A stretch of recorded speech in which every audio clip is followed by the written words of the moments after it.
प्रिय छात्रों, आज हम कक्षा 10वीं विषय हिंदी प्रकरण क्रिया के बारे में अध्ययन करेंगे। क्रिया के बारे में जानकारी प्राप्त करेंगे। क्रिया किसे कहते हैं, ये हिंदी भाषा के अंदर इसका कितना उपयोग है, इसके बारे में हम आज जानकारी करते हैं। सबसे पहले इसकी परिभाषा आती है कि क्रिया किसे कहते हैं। वे शब्द जिनके द्वारा किसी कार्य का करना या होना पाया जाए। भाषा के अंदर इस प्रकार के शब्द हैं जिनके माध्यम से हमें क्रिया के होने की जानकारी प्राप्त होती है। जैसे लिख शब्द है, पढ़ शब्द है, हंस शब्द है। अब इन शब्दों के माध्यम से हमें किसी कार्य का करना या होना पाया जाता है। हिंदी भाषा के अंदर इन शब्दों के अंत में ना शब्द जुड़ने से ये क्रियापद बना। लिखना, पढ़ना, हंसना, ये क्रियापद बन गए। इस शब्द से हमें लिखने के बारे में जानकारी प्राप्त होती है, पढ़ना से पढ़ने की जानकारी प्राप्त होती है, हंसने से हंसने की जानकारी प्राप्त होती है, रोने से रोने की जानकारी प्राप्त होती है। जैसे मैंने यहाँ पर लिखा, लिखना, हंसना और रोना, ये वो क्रियापद है जिनके माध्यम से हमें लिखने का, हंसने का और रोने का कार्य प्राप्त हो रहा है या इनकी जानकारी प्राप्त होती है। इसके बाद में भाषा में क्रिया के प्रकार, क्रिया कितने प्रकार की होती है ये हमें जानकारी प्राप्त कर लेना चाहिए। सबसे पहले क्रिया 3 प्रकार की होती हैं। इसके 3 प्रकार हैं क्रिया के। उसमें से नंबर 1 कर्म के आधार पर, पहला भेद आता है इसका कर्म के आधार पर। पहला प्रकार है कर्म के आधार पर क्रिया को विभाजित किया गया है।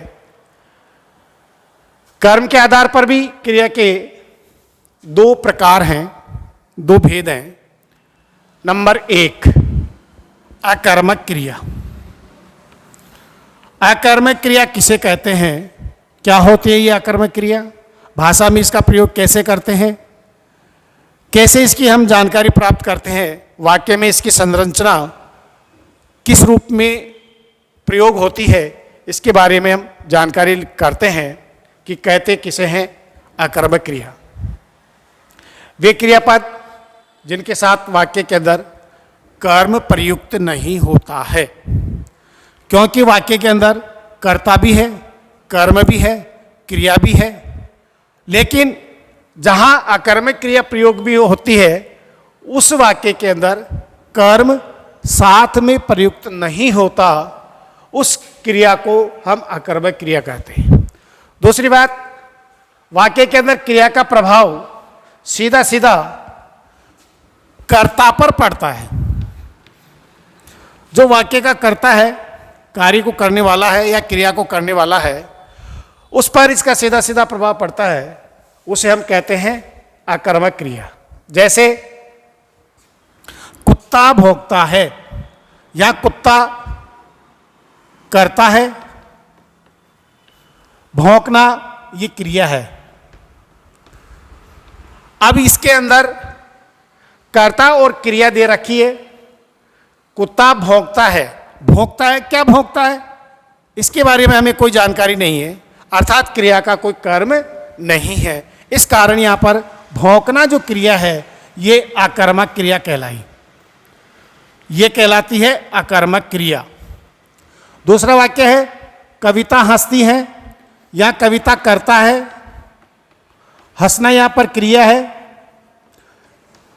तो कविता हंसती है तो क्रिया कर रही हंसने की, क्या हंसती है ये हमें कोई पता नहीं है, उसका कर्म क्या है। इस कारण से हंसना ये क्रिया यहाँ पर अकर्मक क्रिया है। नंबर 3 आदमी बैठा है, आदमी करता है, बैठना उसकी क्रिया है। बैठा है, क्या बैठा है, क्यों बैठा है, कैसे बैठा है, इसका कोई पता नहीं है, इसलिए बैठना यहाँ पर जो क्रिया है वो अकर्मक है। बच्चा रोता है, रोना यहाँ पर क्रिया है, तो यहाँ पर भी रोता क्या है ये भी कोई जानकारी नहीं है, इस कारण से ये भी अकर्मक क्रिया कहलाती है। तो कहने का मतलब यह है जहाँ वाक्य के अंदर क्रिया के साथ में कोई कर्म प्रयुक्त ना हो और क्रिया का सीधा सीधा प्रभाव कर्ता पर पड़ता है, वहाँ अकर्मक क्रिया होती है। नंबर 2 आता है इसका सकर्मक क्रिया। ठीक विपरीत में अकर्मक क्रिया की विपरीत होती है, वहाँ कर्म का प्रयोग नहीं होता था। सकर्मक क्रिया के नाम से ही परिचित हो जाते हैं कि यहाँ पर क्रिया के साथ में कर्म प्रयुक्त होता है। वे क्रियापद जिनका प्रभाव वाक्य में प्रयुक्त कर्ता पर न पड़ करके किस पर पड़ेगा? कर्म पर। अर्थात वाक्य के अंदर क्रिया, कर्म और कर्ता तीनों निहित होते हैं। अर्थात वाक्य में क्रिया के साथ कर्म आता है। जैसे वाक्य भूपेंद्र दूध पी रहा है, भूपेंद्र कर्ता है, दूध कर्म है, पी रहा है ये क्रिया है। तो कर्ता क्रिया कर रहा है पीने की, क्या पी रहा है? वो दूध पी रहा है। इस कारण से या इस क्रिया का सीधा सीधा प्रभाव या कर्म पर पड़ रहा है, इस कारण क्रिया का या कर्म दिया हुआ है, इस कारण ये क्रिया जो है वो सकर्मक क्रिया कहलाती है। दूसरा उदाहरण है, नीतू खाना बना रही है। नीतू करता है, खाना कर्म है और बना रही है क्रिया है। तो बना रही है क्रिया, क्या बना रही है? खाना बना रही है। तो यहाँ पर एक कर्म दिया हुआ है इसका, इस कारण ये सकर्मक क्रिया। तो जहाँ वाक्य के अंदर कर्ता के साथ में, क्रिया के साथ में कर्म भी वाक्य में दिया हुआ हो, वहाँ पर क्रिया कहलाती है सकर्मक।